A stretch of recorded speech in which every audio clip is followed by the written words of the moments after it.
जय श्री कृष्णा जी। राधे राधे। आप सबको मेरा ढेर सारा राम राम और प्यार भरा नमस्कार। आज मैं आपको महालक्ष्मी व्रत कथा सुना रही हूँ। इस व्रत कथा को सोरहिया व्रत कथा के नाम से भी जाना जाता है। सोरहिया का मतलब है 16 दिन तक चलने वाली व्रत कथा। यह व्रत भाद्रपद मास के शुक्ल पक्ष की अष्टमी से लेकर आश्विन मास के कृष्ण पक्ष की अष्टमी तक किया जाता है। भाद्रपद मास के शुक्ल पक्ष की अष्टमी से लेकर आश्विन मास कृष्ण पक्ष अष्टमी तक भगवती महालक्ष्मी का श्री महालक्ष्मी व्रत होता है। यह व्रत 16 दिनों का होता है। शास्त्रों और पुराणों में इस व्रत का बहुत अधिक महत्व बताया गया है। इस व्रत का अनुष्ठान करने वाले अपनी मनोकामनाओं को ही नहीं अपितु धर्म में प्रयाग, नदियों में गंगा जी भी श्रेष्ठ हैं।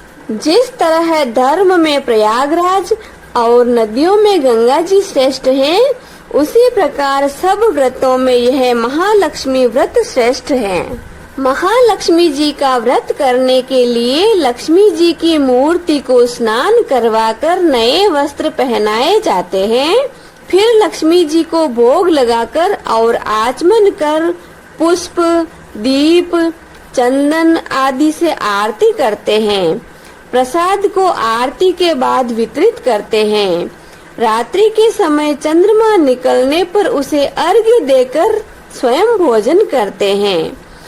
इस व्रत के करने से धन धान्य की वृद्धि होती है और सुख संपत्ति आती है।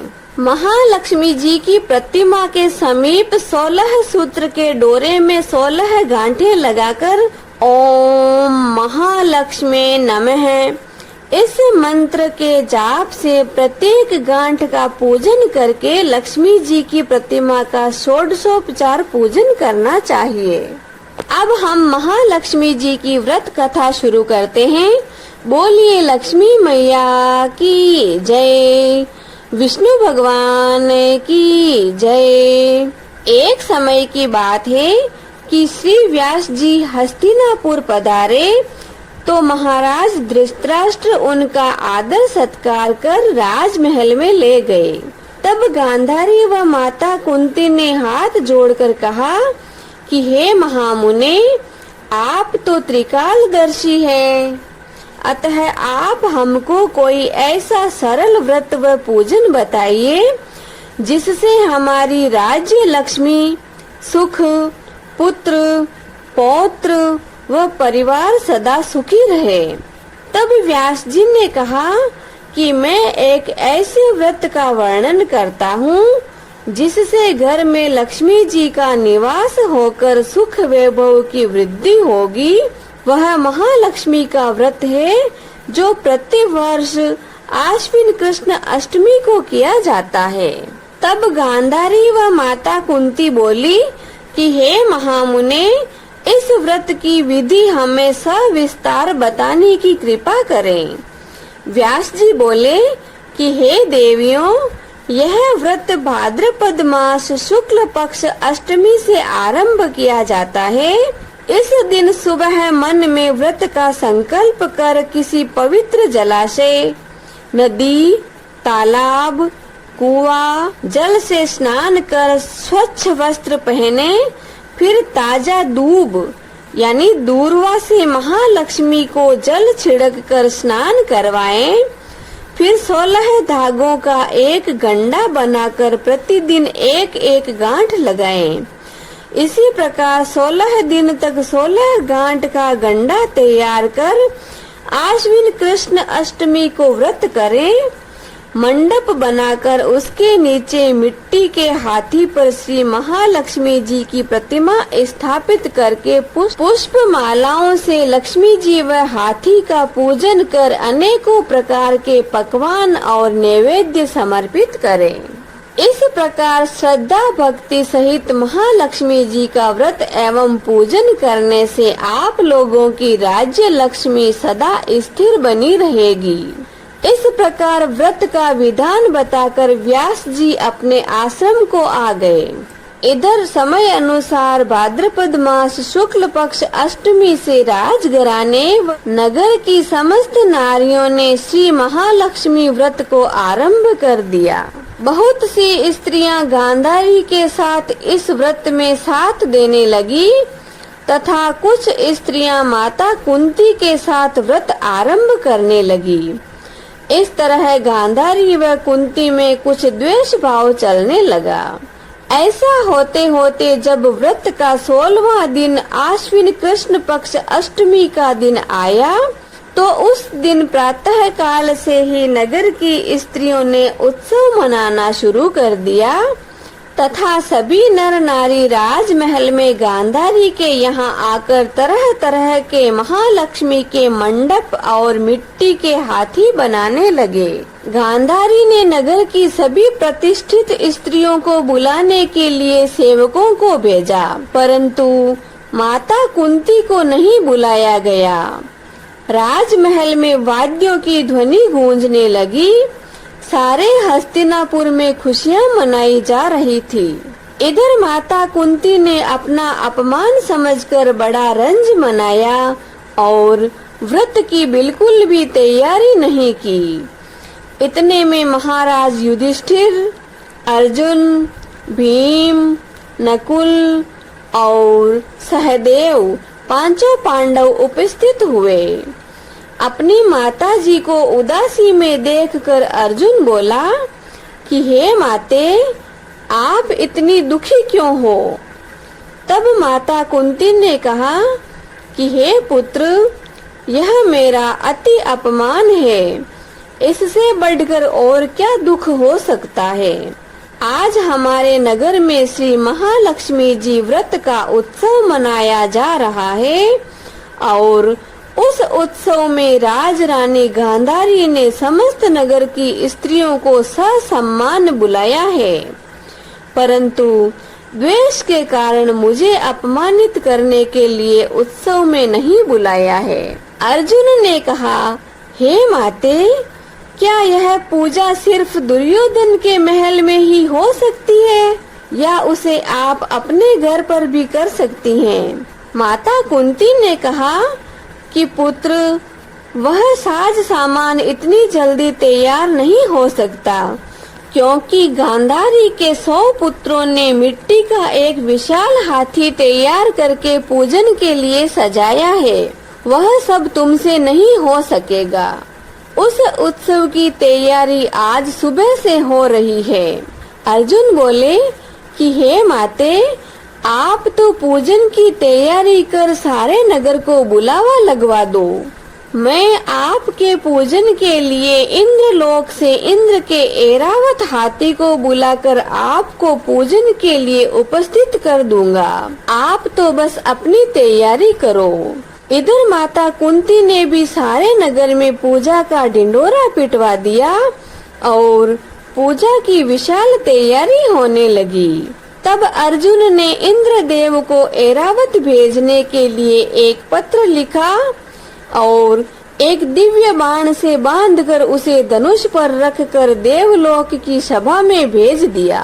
इंद्रदेव ने बाण से पत्र खोलकर पढ़ा तो सारथी को तुरंत आज्ञा दी कि ऐरावत को पूर्ण रूप से सजा धजा कर तुरंत बाण के साथ हस्तिनापुर में उतार दो। तब महावत ने तरह तरह के साज सामान से ऐरावत को सजवाया और बाण मार्ग से हस्तिनापुर को चला। इधर सारे नगर में शोर मच गया कि कुंती माता के घर पर इंद्र का ऐरावत हाथी स्वर्ग से पृथ्वी पर उतरकर पूजन के लिए आएगा।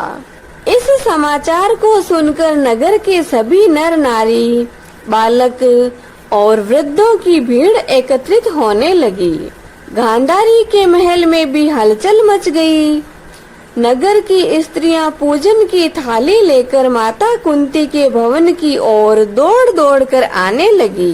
देखते ही देखते सारा भवन पूजन करने वाली नारियों से ठसाठस भर गया। माता कुंती ने ऐरावत को खड़ा करने हेतु अनेक रंगों के चौक पुरवाकर नवीन रेशमी वस्त्र बिछवा दिए। हस्तिनापुरवासी स्वागत की तैयारी में पुष्पमाला, अबीर, केसर, गुलाल हाथों में लिए पंक्तिबद्ध खड़े थे। इधर इंद्र की आज्ञा पाकर ऐरावत हाथी स्वर्ग से पृथ्वी पर उतरने लगा। ऐरावत के दर्शन होते ही सारे नगर के नर नारियों ने जय जयकार करना आरंभ कर दिया।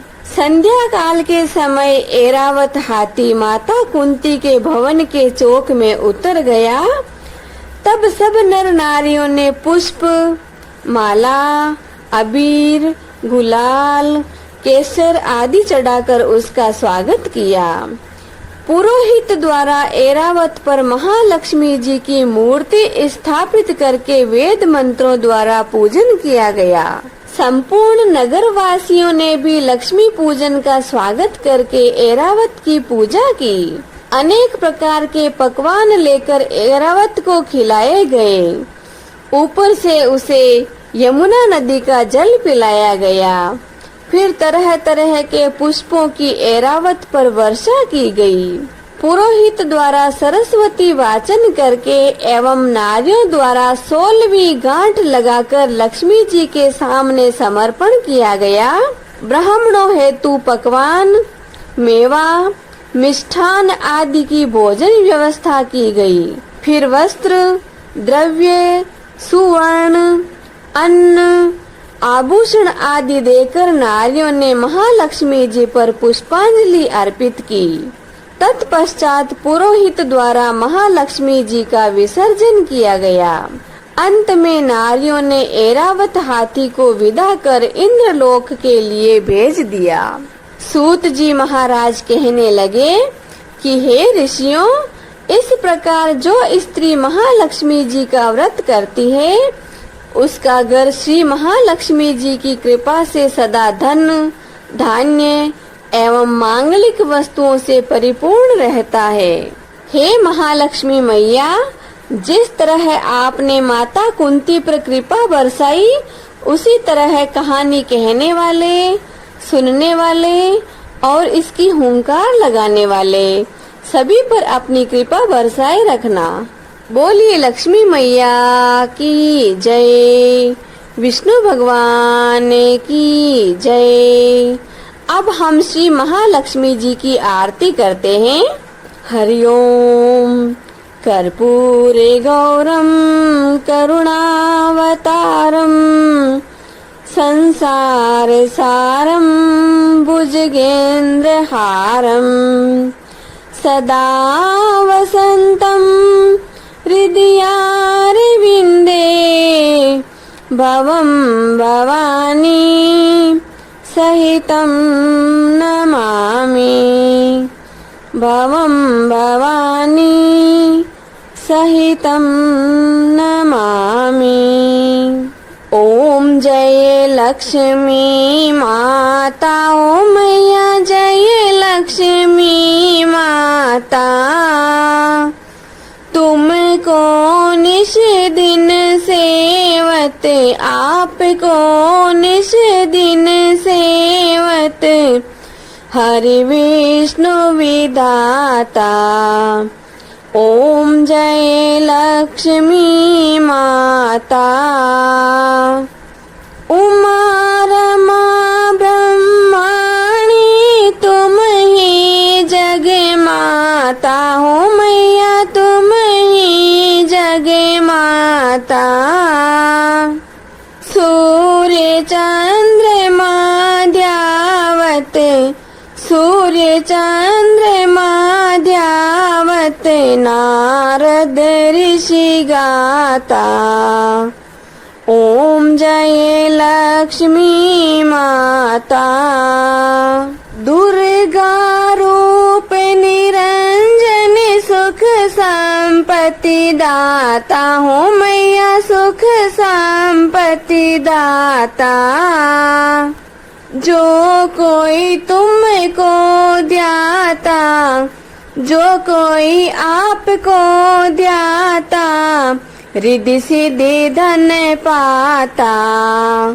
ओम जय लक्ष्मी माता। जिस घर में तुम रहती जहीं में गुण गाता हूँ मैया, जहीं में गुण गाता।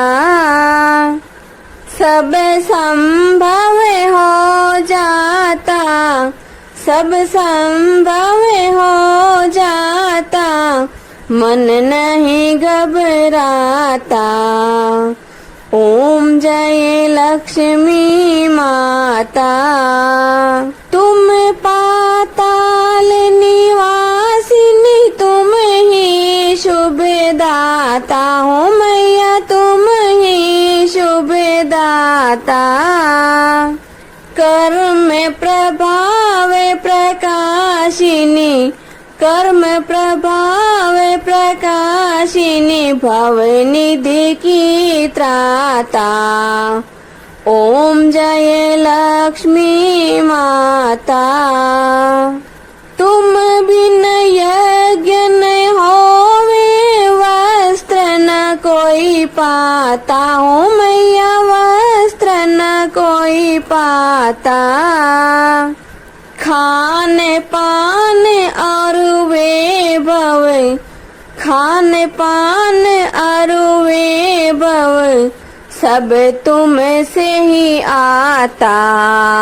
ओम जय लक्ष्मी माता। शुभ गुण मंदिर सुंदर, क्षीरोदधि जाता हो मैया, क्षीरोदधि जाता। रत्न चतुर्दश तुम बिन, रत्न चतुर्दश तुम बिन कोई नहीं पाता। ओम जय लक्ष्मी माता।